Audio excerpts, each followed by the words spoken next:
नमस्कार. मी कायम सांगत आलेलो आहे की कोकणवंत व्हा आणि कोकण एक प्रकारे फ्युचर रेडी डेस्टिनेशन जगातलं कसं आहे आणि मुख्यतः महाराष्ट्रातलं.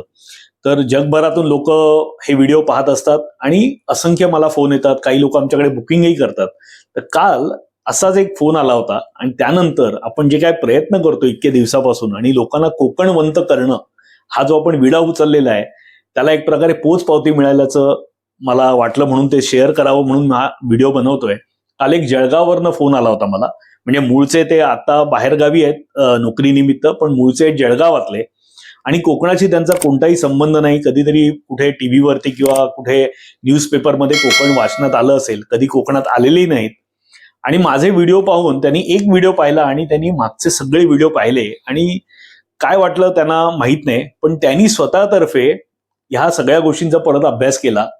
त्यांच्या व्यवसायाच्या दृष्टीने असेल, कोकणमध्ये राहण्याच्या दृष्टीने असेल आणि काल मला फोन करून असं सांगितलं की मी कोकणवंत याचा निर्णय घेतलाय आणि तुमच्याचकडे मला घर घ्यायचंय.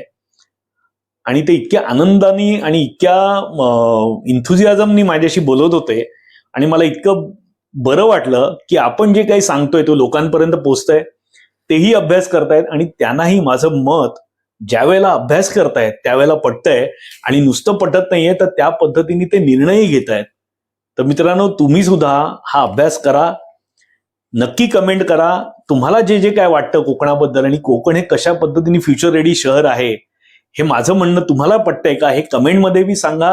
तुमच्या मित्रमंडळींबरोबरही चर्चेला हा विषय घ्या, त्यांच्याबरोबरही पोचवा आणि लवकरात लवकर कोकणवंत व्हा. तर रत्नागिरीसारख्या ठिकाणी लवकरच एअरपोर्ट सुरू होतोय आणि जे जे कोणी कोकणातले मूळ नाही आहेत त्यांचा प्रवास मोठ्या प्रमाणात सुरू होणार आहे.